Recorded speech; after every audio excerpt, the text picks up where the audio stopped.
Alright guys, so I wanted to do a quick video, and excuse the garage, it is very messy, but a quick video on these fuel tanks. So it's pretty hard to see, what's going on. How do I unbolt these? How do I actually take out my fuel tanks and replace them with the box on? So my box is off.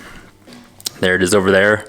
Obviously needs some love there, but basically it's super simple, but again, easier to see with it off. So the first couple things you're gonna do is, obviously, if you're gonna replace these things, you're gonna wanna drive around, make sure you're close to empty, right? The least amount of fuel in the tanks, the easier it's gonna be with dropping them and so forth. So this rear tank, there's a couple bolts that actually hold this in place on the side of the box, and you're going to take those out.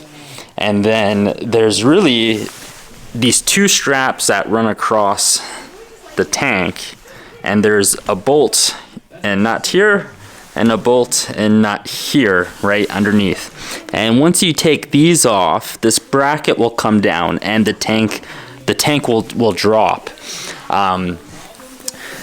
And what I did is I had two buckets and a floor jack here, and with the buckets and the floor jack I was able to lower it onto the buckets and then switch it out and unhook everything. So when you unhook everything, obviously if your box is on, you're going to want to take this cable, this electrical cable off first, and then with these fuel lines, if you unhook these fuel lines, there's actually a special tool you can pick up. It looks like this.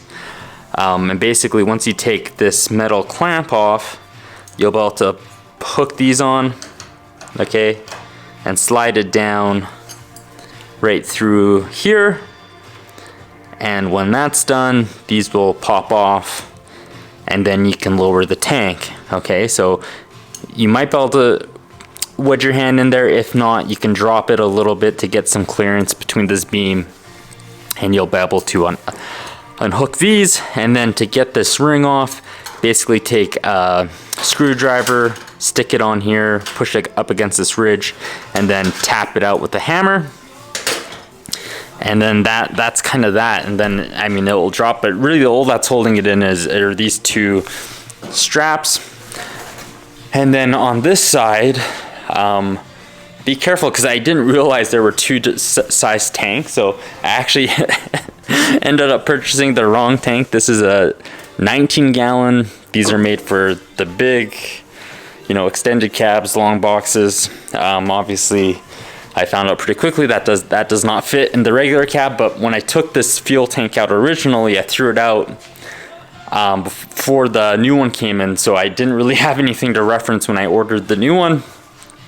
So I reordered this one, and this is, I believe, a 16-gallon, and it's the same thing. There's a nut and bolt here, and a nut and bolt right over here, okay? And it's the same thing. There are two straps that run across. Here's one, here's the other one, okay? It's the same thing. I put a bucket underneath to kind of hold it up. I get a floor jack to lower it. Yeah, kind of get everything set up. I'll take those two bolts, and then it will literally just drop. Now this one's a little bit nicer because you can drop this quite a bit to actually get to, again, the fuel lines and this electrical plug. And so it's the same process, they just drop. And then there's this rubber gasket. When you go to put this back in, it's easy, you can just pry it out, pull it out, but you should put the rubber bushing in first and then put the actual connector in once the bushing's in. That makes it way easier to get these guys back in. That's kind of it. So when you replace both fuel tanks, it's two straps on each. You'll want to lower it a little bit, disconnect all of this stuff. The fuel pump will just pop right out, and that's that. So it's pretty simple.